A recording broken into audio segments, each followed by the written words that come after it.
I'm Ariana Grande. Hi, I'm Cynthia Erivo. And you're listening to the Broadway Podcast Network. Visit bpn.fm to discover more. Hi, my name's Christian Cowan. Welcome to the Theatre Podcast with Alan Seals.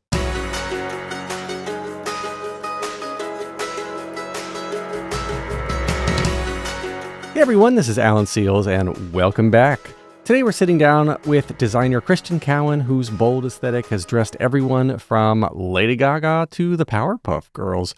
He's finally making his Broadway costume debut with the Queen of Versailles, and his path to get here was just wild.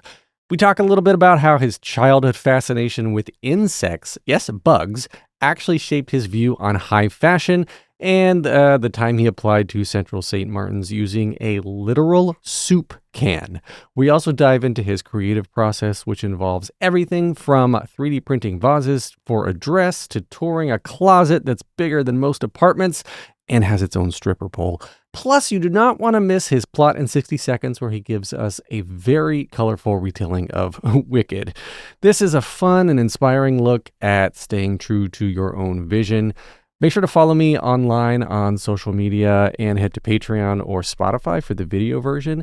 And now, everybody, please enjoy this episode with Christian Cowan. Here you go. 1, 2, 3.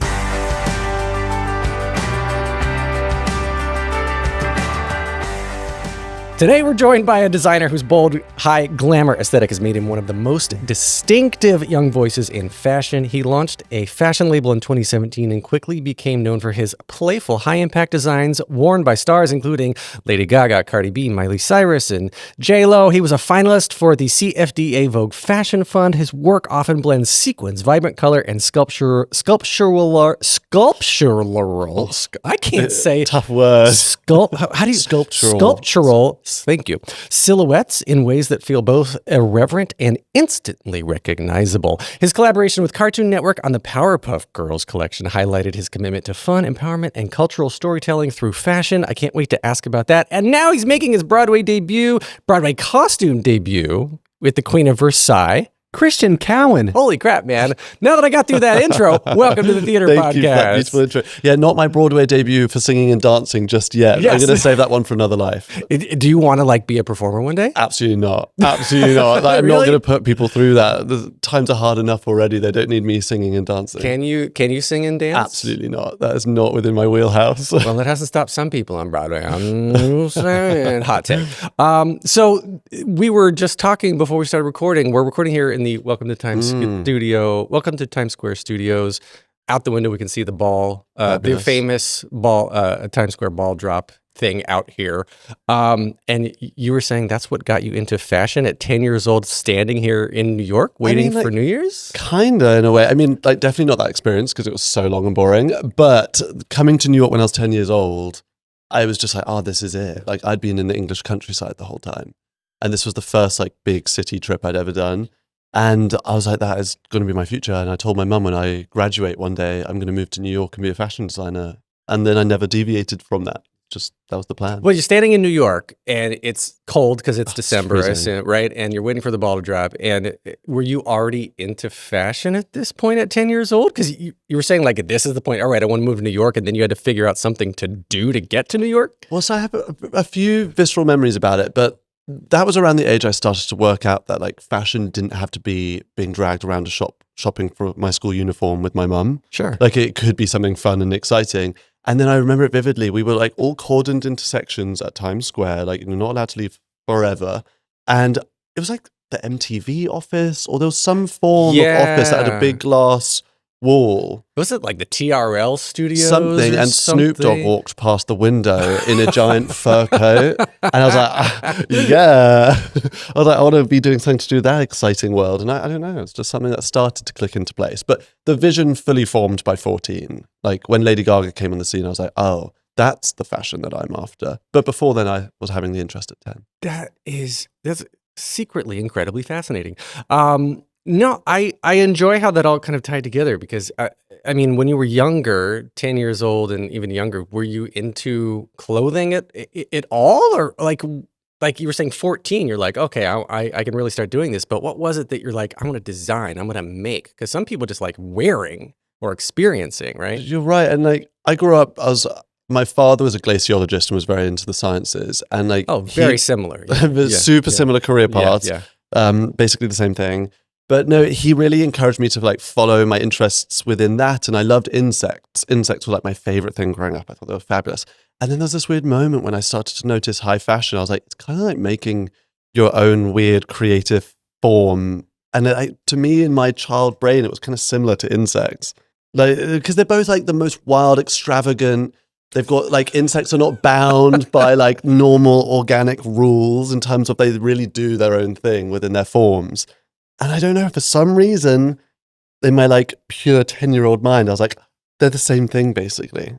I do not follow that at all, but I love it. But it made sense somehow. It does make sense. I do follow what you said. I would never have come to that conclusion in my I don't know why I did either, but I love it. That's what happened. I absolutely love it. And it took you down this path. Okay, so you start down this path, this interest, I'm going to make stuff. Then when and how did you start? And what were you making at first? Were you mimicking or always doing original things? Oh, that's a good question. I remember there's a store in the UK called John Lewis. I don't know if there's an equivalent here. It's like a slightly more interesting target. But and they sold like pre-made clothing patterns. They looked like 1950s style sketches of dresses on them. And so like my mum started to get me a few of those and was like play around with that because of my interest. And she got me this like 40-pound sewing machine that I thought was the glamorous thing at the time. It was terrible. But I started playing around and just like making ugly ass garments, like horrible things. But then just over time, like found my way and it just kind of spiraled from there. But my parents they didn't spoil me at all in terms of like going to theme parks or toys, but any like interest I had, they would completely spoil me on the supplies. So whether I wanted to be an oil painter, suddenly I had all the oil paints. If I wanted to do sewing, they gave me all the sewing kits. Like, so they were always they championed me following that stuff, which I think really helped accelerate my path into what I wanted to do. That's brilliant, actually. It's very good technique out there. As a parent myself, you can't make your kid like something. No. They're going to end up resenting it and you for that. Yes. And so, yeah, same philosophy. If they show an interest in something, I'm like, oh yeah, I'll let you do more of it. Let's figure out more. What were you making? Were you making for you? Making for others? Were just making? I was making for like your dog. They were like women's clothing, and then I'd get my friends to like try them on and take cool, weird photos. And it was like playing around just at home. We'd do like little photo shoots, and it was very like Tumblr vibes at the time. Yes. Tumblr was the sitch, Mm-hmm. and so. Yeah, we just played around with that basically. And then I made my portfolio at home and then just eventually applied to fashion school and got let in and that was it. And I applied with a tin can. Hilarious. Explain. Isn't that embarrassing? I was inspired by some artist, I can't even remember his name, but like I was thinking they must receive thousands of applications every time, every enrollment period. I was like, how do I stand out? I was like, I'm just going to do like a soup can that's got all my information on it. And then you open the thing and my portfolio will be rolled up inside. And then I just sent this can to Central St. Martin's. Like a literal soup can. It was literally a soup can. And I had to like cut out the bottom and then put it in so they could still do like, and then I had to reattach the bottom so they could peel off the top. And I made a label and everything. And I don't know why, if I'm honest, but I only applied to one place at Central St. Martin's. I was like, if I don't get in, it's not happening. And I got in. It worked. Did they ever comment on it? No. And I hope They should have sent your acceptance letter on a tin can. Yeah, that would have been amazing. That would have been the best. Missed opportunity. Or like a sandwich bag or just something of the same world. Or if it's Lady Gaga style, just like a piece of charred meat. Charred meat would have been fab like in the mail. Stamp it on a piece of steak. So then you go to fashion school. Okay. And how old were you at this point? Like 17, 18? I was 17. Okay. And then did you go through school like just normal schooling? And then what was like that breakout kind of, what pushed you out? I kind of sucked at school. Like, I was really, really bad. I was a really bad fashion student. I was really bad at doing any of the work or turning up. Like, I was a nightmare student because I was so interested in it, but I hated like the conformity of the education system. Like, I was like, I didn't agree with loads of the tutors' advice. I was like, that's bad advice, even though I was 17. But like, I didn't so I wasn't the best student. And then I moved to London College of Fashion thinking, oh, maybe this will be more my vibe. And then I just realized I just wasn't a good student, full stop. Because I was always busy making, like we'd have like a project we had to do, and we had to do the sketchbooks and the coursework and all this stuff. And I would just be too busy making my own stuff, thinking that that was fab, and then try to submit that. And so I was a terrible student. But then luckily when I was like, I think I just turned 18, I made some outfits instead of doing my actual proper coursework. And then like by some odd series of events that I linked up, like I did a little like fun moment with my friends all trying it on. A drag queen friend of mine called Dina Lux posted it onto her social media. Dazed and Confused magazine reposted it, and then Lady Gaga saw it. And then so I, as this like 18-year-old, I got an email from Lady Gaga's team being like, 18. Yeah, 18. And I was a first year student at university and a terrible one. And I just got this email being like, we'd like to pull all these pieces for Lady Gaga. And I was like, hold the phone. And I didn't even know how to make a FedEx label. And But you can make a tin can label. But yeah, exactly. And I didn't even, there was one of the looks had a hat that was like bigger than this table. And I was like, how the hell do I ship this to, it was New York.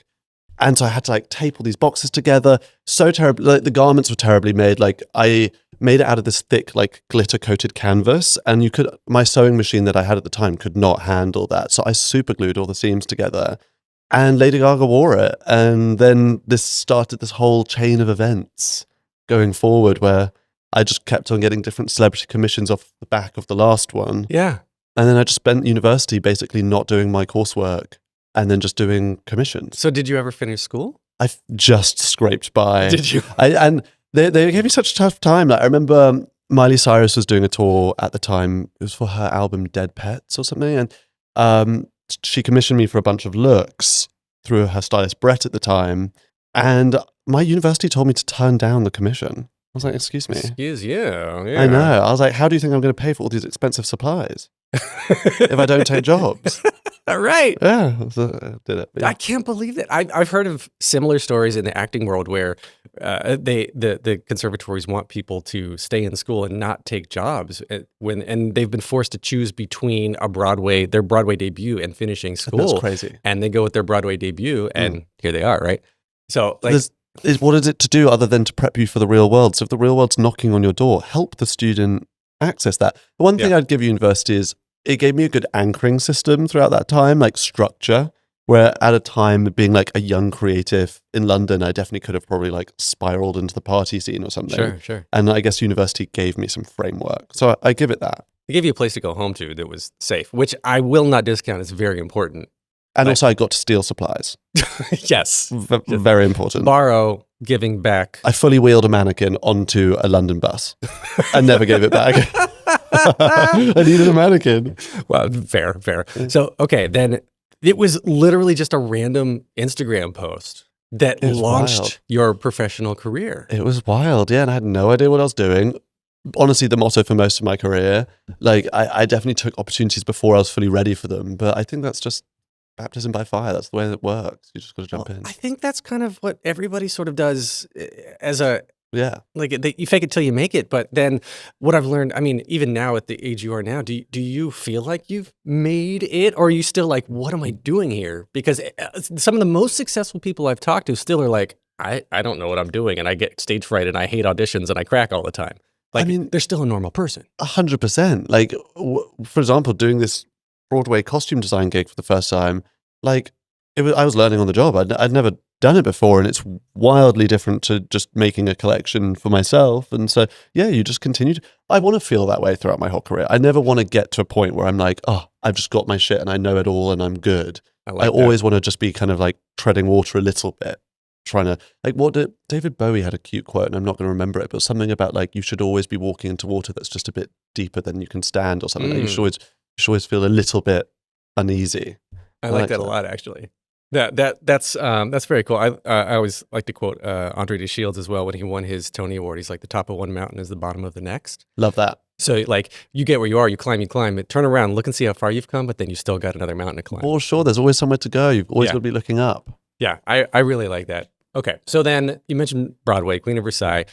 How did you make that leap? Why did you make the leap from fashion into Broadway? Because this it's a whole different beast. It's a whole different beast. It's funny because they both industries that live in the same small city, but yet they don't touch as much as you think they would, which I find interesting. But I wanted to because I love what I do so much within fashion. I love doing my collections every season. I love doing all the celebrity commissions. But after a few years, you're like, okay, here we go. February, I've got my next show. And September, that's the next show. And after a while, you're like, oh, I'm really like feeling way too comfortable. So I was like, I need something else. I want to design for people that aren't just wealthy ladies, basically, which I love doing. Don't get me wrong. It's fun to make extravagant, expensive clothing, but I want to do character work. And so I just went around town for like probably 3 years being like, I really want to do a Broadway show. So you sought it out. Oh, everything. Wow. Yeah. I'm a firm believer. Just tell everyone what you want to do. And eventually someone's going to be like, well, I can help you out with this thing. And that's how it happened. I eventually sat next to Bill Damashi, who was one of the main producers, at a gala. And I told him. And then like 2 years later, he called me up being like, hey, I've got this project and I think you'd be really good for it. And I was like, say less. Oh, yeah. No, Bill likes extravagant stuff too. Don't go anywhere. We're going to take a quick commercial break. All right, everyone. Now we're back. Okay, so Queen of Versailles is so extravagant. I mean, like, So this extravagant. It's based on a completely true story of like the king of timeshares, the guy who invented timeshares, and of course Kristen Chenoweth plays I'm totally brain farting on her character name. Jackie Siegel. Jackie Siegel, yes. So she plays Jackie Siegel, and who is just like true rags to married into riches kind of story, right? And so she's just off the deep end with the extravagance that what she wants to be involved with. So when I guess where do you start with this, having pre-established story, pre-established characters? Where do you start designing for this versus just making up a collection on the fly? I guess there was two thought processes in tandem. One was like, let's compile kind of like what the character Bible is for each person in real life. Like, let's gather all the content we can. Let's really look at, for Jackie specifically, what was the stuff she was wearing? What was the jewelry and the different eras of her life throughout this story? But then also at the same time, you're thinking, this is also a Broadway show. And so this isn't the documentary. And Right. so how do we amp it up in areas while still staying true to the character arc, but bring a little bit of zhuzh?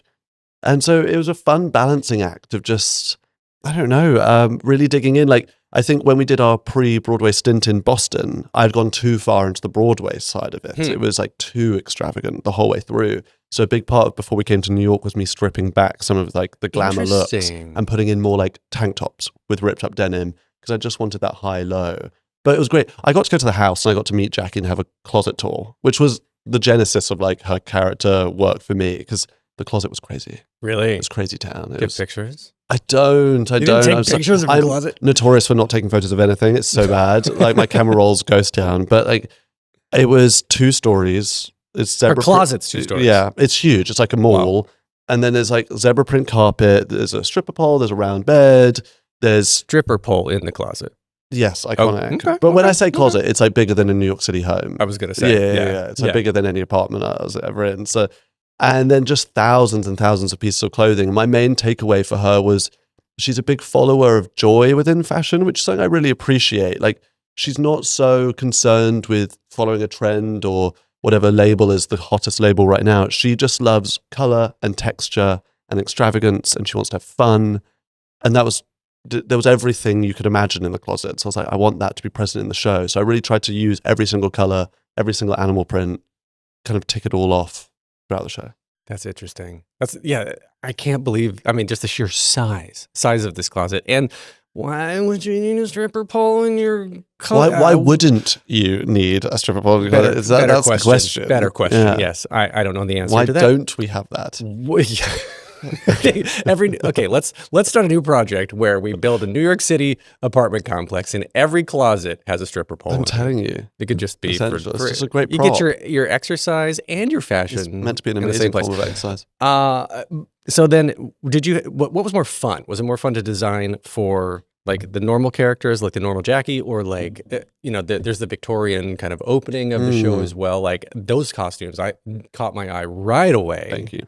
Because I was like, it was just, again, it was just so perfect at the period. It was so much fun to do those as well because I'd never done anything like that. I'd never been able to do kind of like real comprehension work in terms of just like every outfit, bar Marie Antoinette, which I'll get to, but every other period court costume was to a painting that was done. And Really? yeah, so everything was very, very accurate. I really didn't want to do the stereotypical takes of that you see. Like, obviously there's the iconic ones like the Sofia Coppola one, which is like no notes, it's perfection. But you kind of see people redo that aesthetic quite a lot for the French court. And so I wanted to stay away from that and really stay true to what the color palettes were, which was just a lot of like deep jewel tones, a lot of mustards, a lot of things like that. So, but then for Marie, I had a little bit of fun because I just couldn't help myself. The queen. It's Marie Antoinette. Yes, the literal queen, yeah. And there's this like famous dress that she apparently wore that had ceramic handmade vases woven all over it with then real fresh flowers in the vases. And I was like, well, we're doing that. That's okay. So what's more outlandish? Stripper pole in every closet or fresh flowers woven into your exactly. your I think that's costume? more outlandish. My God. Yeah. The amount of things people spend money on It sometimes. was wild. So we had to get these vases 3D printed and then hand painted so they were light, and then like get silk flowers made by Schmalberg, and like it was a whole I thing. read, what did I say? On social media? Somebody posted something about the 3D printed vases in the dress. Yeah. So was that your idea to do that? Well- How did that come around? Well, so we wanted to do the vases, but we're like, they clearly can't be like porcelain because poor Cassandra, who's wearing the dress, won't be moving. And then just my amazing team were like, well, 3D printing would work. And I was like, yeah, I would love to. I've done it for a few different tour costume things in the past because it's always a good alternative to metal because it's so lightweight. yeah. And so we just played around with it and got there. What do you like experimenting with along those lines? Like I would not have thought, oh, let's 3D print clothing pieces. You've got to. But in general, outside of Broadway, just within my own stuff, I always like to experiment. Like every season, I try to choose like 2 or 3 new techniques that we've never used just to keep things fresh and fun and be excited and keep learning and work out what sucks and what doesn't. And so, yeah, it had to be done. What about like electronics and things that I've got to have done something with electronics before. I would- I have. Yeah, I've done a few. I would love to Done lots. wear. I would buy this and go out with this in like a club or something. Like get a vest or some clothing or whatever that I don't know. When you get close to somebody, it starts to get more intense, and when you go away, it'll get a little bit like proximity aware. But like lights up or like electrocutes? Like what are we talking here? What? Well, I was going lights up, but now you just opened up a whole new world. No, I mean, like lights up. So I like that. As people like randomly, like you and I'm item 1, you're item 2, and as we get together, we item 1 and 2 create a certain color pattern, and then item 1 and 3 create a different one. So then when you're looking at a dance floor from up above, like everybody's moving around and like all these lighting kind of. That'd be amazing. Can you make that? I mean, I can try. That sounds great. I want to see that so bad. I will help you engineer that. I need like a tech collab there, but let's make it happen. That'd be fab on a tour. NFC, a tour, or like oh man, like dancers like backup dancers as they're going That'd around. be great each for other. like a New York City ballet moment as well. I'd love to, which is one of my goals. I really want to do New York City ballet. Send this podcast to all of your famous friends who have lots of money for design teams. Yes, and then let's have one of them build it, and I'll help you with I that. would love that. Okay. I'd love that because I love doing a little tech moment. I've done a few of them, and they're Right? fun. They're always interesting. I love when technology comes into it, and then now with it comes into fashion. And have you seen those like completely malleable LCD screens? Yes, so cool. Like people are going to literally be wearing 'cause it's moving gonna, like, advertisements jump and so sponsorships far and ahead stuff. in like 10 years as well. Yeah. It's going to be so much better because right now I find most tech integrations into clothing, it's always a little janky. Yeah. It's always like a little bit like, it's not ideal. And so I'm excited for it to cross that boundary where it can be like really seamless. Because Well, like it needs having to a few flow. optic fibers just shoved underneath a transparent piece of fabric isn't enough for me. Mm-mm. I need something more. Yeah, like, and I love how Disney's always trying to push the boundary. Like, I love comparing modern technological fashion to what Disney is doing. Because they're doing Because it. they're always like pushing the limits and Yeah. trying to make it all special and everything. But to weave it into something, no pun intended, to weave this technology into something. See what I did there? Yeah, I like that. Very punny. I'm nothing but puns. To weave this into a situation where it can actually be interactive and responsive and just be like, I don't know, I'm just picturing like literally out in Times Square, New Year's Eve or something, like Or the first time I saw, what's that, the wristband technology that uses targeting RFID or something. So like different sections are getting certain colors. Oh, You yeah, know what I mean? yeah, fab. Like, you know what I'm talking about? First time I ever saw that was at a Taylor Swift concert. Yeah, didn't Coldplay do it too? Yeah, I mean, tons of people. Yeah, and they done would it have like since. the Yeah. wave of color moving across the stadium and stuff. Yeah, so cool. Yeah. So, but to have something like that people wear that knows when it's in proximity with another object next to itself. Oh man, I'm a tech nerd. Sounds great. Can you Sounds tell? Expensive. That's what I mean. That's why we But need. yeah, That's we why love we need Lady Gaga to do expensive. it. Well, then, okay. So going back to the Broadway stuff, what was kind of the biggest challenge designing for Broadway versus your normal thing? Because Broadway needs quick changes and it needs to be durable. You can't just super glue seams together. I think like the main challenge for me was just the sheer scale of the amount of costumes needed to be done. Like I don't even remember the number; it's written down somewhere. It's like, but I know it's like 375 costumes, 1,100 total costumes. It was crazy. It was crazy, and so that was like the main thing was just like finding enough seamstresses, finding enough people to like find all the fabrics and like the quick changes and stuff. I was good because once you've done like a J-Lo tour thing or something, like you've got the quick change thing down. Oh, sure. I remember early in my career I did some stuff for Beyonce and I received like this dossier of like information, and it was everything from like the best zippers for quick changes, the heel sizes that won't go through the holes in the steps, and the like every single detail. So that was an amazing cheat sheet for me forever. Oh, interesting. So yeah. thanks Beyonce for that. But like just the sheer quantity of costumes was crazy. So it was fun. 300, almost 400 designs, 1,100 something pieces. And you've got to, are you still making new things for understudies and swings? So we got it all done, but like that as well is another thing. It's just like the amount of fittings. The amount of fittings. I didn't leave fittings for so long. And I'm a big like fittings person. Like the more fittings, the better. Like Sure. really like that is the way to make great clothes. It's just like do way too many fittings. But it was just, I feel like there's just like months of my life in fittings. But it's great. That was a good challenge. Like I'd never had to do that much at once. Was there anything that you made that when you got it on somebody or when they got it on stage, it was just like, this isn't working. This is totally like not what I imagined, or it's falling apart, Quite or people a few are things, tripping on probably. it? Yeah? Definitely for Kristen as well, because I wanted to try the most stuff for her, and she was such an angel about it. Like she really tried on a lot of things for me, because sketching's one thing, but you kind of just need to see something on the person and then see their energy. Like they're bringing the character to life through that outfit. And so there was definitely some costumes that I did where I was like, for example, there was a wedding dress before the wedding dress we settled on, and it was huge. It was like a giant, enormous meringue of a dress, and it was amazing. But then when it got onto her for the scene, it was like, this is way too fashionable. It's way too big. Originally, the scene was written where she would come into the wedding on a golf cart, but then that got changed. I guess a massive component of the show was the changes to the show would obviously then impact retroactively what you've done for costuming. Yeah. And so that was an interesting back and forth that I really enjoyed. It kept you on your toes, but it was a lot of changes. That was interesting. Oh, like change it like very last minute, like especially during previews. Last minute, I guess, but also even for things that were done ages ago, it's just like, you know, they would try in the previews in Boston with the golf cart thing, but then that wouldn't work. But it's like, well, if you made a dress that was comedically and hilariously large so she could be on the golf cart, well, if you change it to her now having to do a quick change and walk in, that dress ain't going to work. So it's just a lot of stuff like that I really enjoyed. That's interesting. Huh.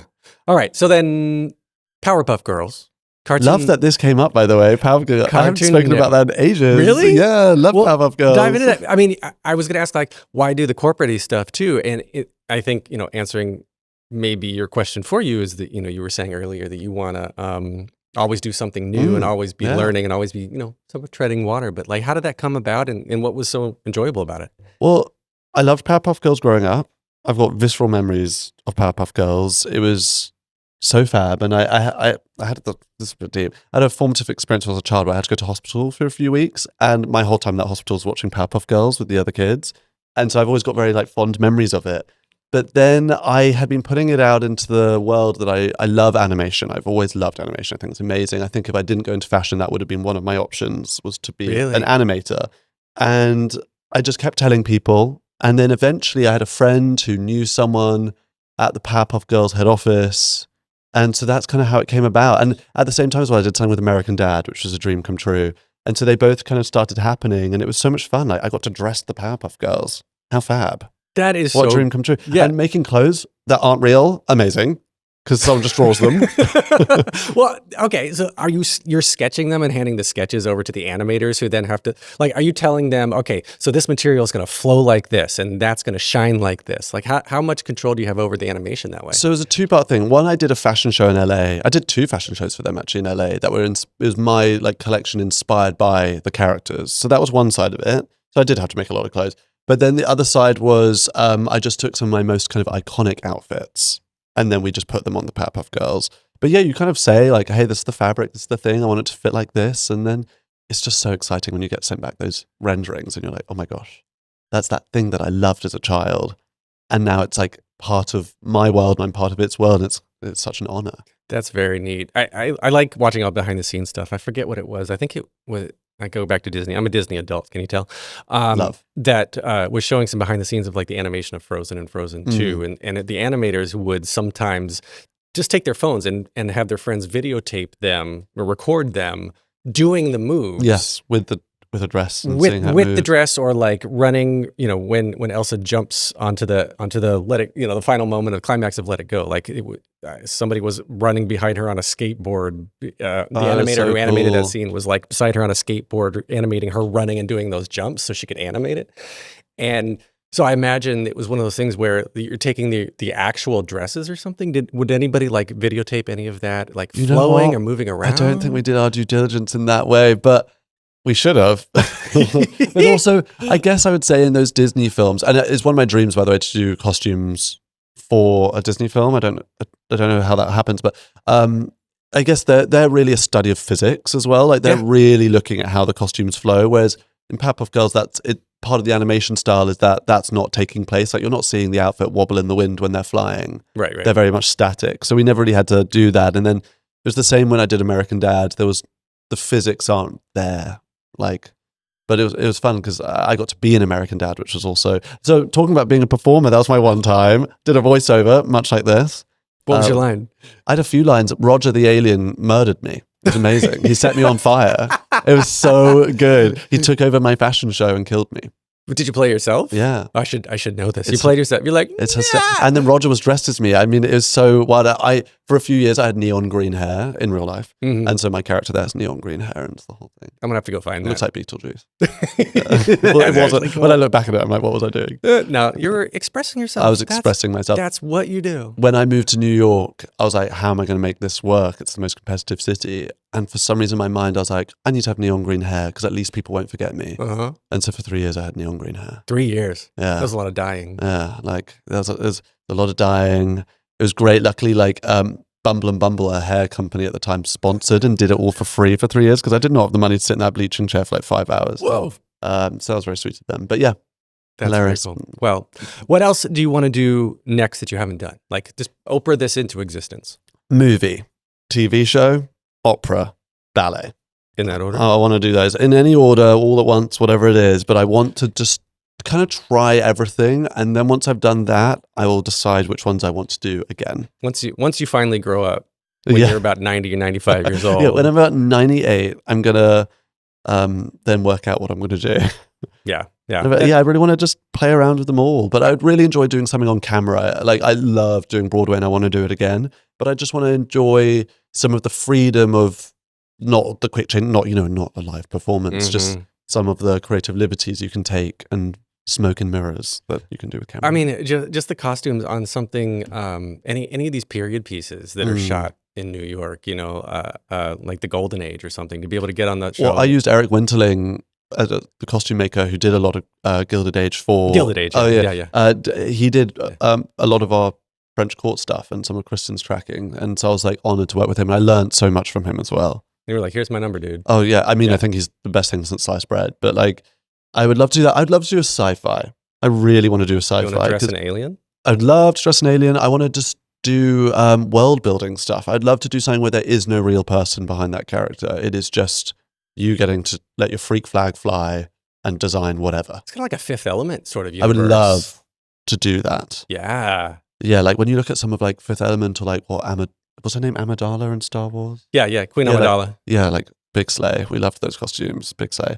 I'd love to do something like that one day. We'll see. Which like that just is the fashion of that time. There's no Yeah, you're like, creating the universe. What world do they live in? What are the fabrics that are made on that planet by what plants they have, and what is the, just what is their social culture like that's built those parts of the outfits? I don't know. I think that'd be so fun. That your mind works in a way that I so respect. It's so creative and different and out there. I love the That's sci-fi. I love technology. I want to work with you. You design it and I'll put the tech inside it. Deal. And I would then- love that, by the way. I would genuinely love that. That would be so cool. Oh man, I can't wait to to actually see somebody. It probably won't be us one day, or it'll be you, not me. Creating this like near field technology, color changing Well, stuff. I don't think love it's too it. far away, because I did a collaboration with Adobe once where we made this dress where all this, this isn't quite the same when I think about it, but it was quite cool. All the sequins were made out of like special polymer that when you ran electricity through each individual sequin, it changed the tone of the sequin. And so we got to make this like live reactive garment that we could like either play different graphics onto it, like a billboard almost, or it could be responsive to a camera sensor. And so like you could hold your hand up and the hand would appear on the dress and stuff. And that was so cool. It's like live camouflage. It was awesome. My only regret is like when we showed it, the lighting was not what was rehearsed, and they made it a little bit too bright. And so it like slightly hid the drama of the garment, which is a bummer. Like in the office, it looked so amazing. But I guess that's a fashion show is much like a live performance. Mhm. You can't quite predict what's going to happen. Don't go anywhere. We're going to take a quick commercial break. All right, everyone. Now we're back. We're going to wrap up here with plot in 60 seconds. There's 60 seconds on the screen. Okay. I have 17 musicals listed in front of me. You're going to pick from my list by giving me a number 1 through 17, and then you have to give me the plot to that musical in 60 seconds or less. If you don't know it, have fun making it up. That's so funny. I'm going to be so bad at this. All right. These are okay. popular. You should I know think most I of them. understand the rules. So give me number 1 through 17, and I will tell you what show you picked. 12. 12 is Wicked. Go. Amazing. By Stephen Schwartz, who we love. Didn't shout him out before, but did. All right, Queen of Versailles, and music, Kristen, we love. But okay, it's in the land of Oz. Basically, Galinda and Elphaba don't like each other at the beginning. Oh my god, I'm so sorry. Elphaba's been like hated her whole life because she's green. It's super harsh. Then she goes to Shiz University, and then Galinda is a bitch to her, but then they end up being pals, and then it turns out the the Wizard of Oz or whatever is actually an asshole and is like managing the world in a horrible way. Madame Morrible, Wicked Witch, it's like is being nasty, and then there's a hurricane that kills Elphaba's sister, and 15 seconds. there's a lion who's really shy, and there's Tin Man, Scarecrow, and then Julie Garland pops up Okay. later on. Later on. Hey, I'm Judy Garland. Done. Perfect. I I think they should remake the film how I just described it. They need to. That would be great. They need to take these segments we're doing and make them into like drunk history. I want a sort of 60-minute thing. version of both of the films, and it's exactly as how I just narrated it. I'm green. Oh no. Hurricane. I'm Okay. green, So, I'm Elfie, and I'm Galinda, and I'm a bitch. So great. all right. Now the 3 standard closing questions. First one simply is what motivates you? Ooh, to be excited, to have a good time. Honestly, is what motivates me. I just want to enjoy my life. I love that. Okay. What advice would you give to your younger self and younger people listening now, starting out down a similar path? Oh, advice to my younger self, learn how to manage money faster. Because my early days of my career, I was just not doing that well. And also just be careful what advice you listen to. Like, don't really ask for it. Like, find maybe a few voices to listen to, but otherwise follow the beat of your own drum. Like, if you listen to too much, it just muddies your vision. All right. And now, last question, hardest one. If you could only see one show for the rest of your life, but you could see it as many times as you want, what would you see? Oh, I'm not going to do the PR answer of Queen of Versailles, but obviously that would be my answer. But I will give you something else. I am going to say Oh Mary. Oh, Yeah, That's- Oh Mary. yeah. I could genuinely enjoy watching that for the rest of my life. I love that. That is a great show. I love that. All right. So where can people connect with you? Where can we say hi online? Oh, come to my Instagram. That's my best place, Christian Cowan. That's my spot. That's your spot. You can get me on Instagram, Threads, TikTok, Facebook. I'm there. Leave a rating, review. Thanks to Welcome to Times Square for the lovely studio. Thanks to Jukebox the Ghost for the intro and outro music we are hearing right now. Christian, Thank you so much. I've Thank enjoyed you so much. meeting This you. was gorgeous. Yeah, you're gorgeous. You're gorgeous. Take a deep breath, make the world a little colorful.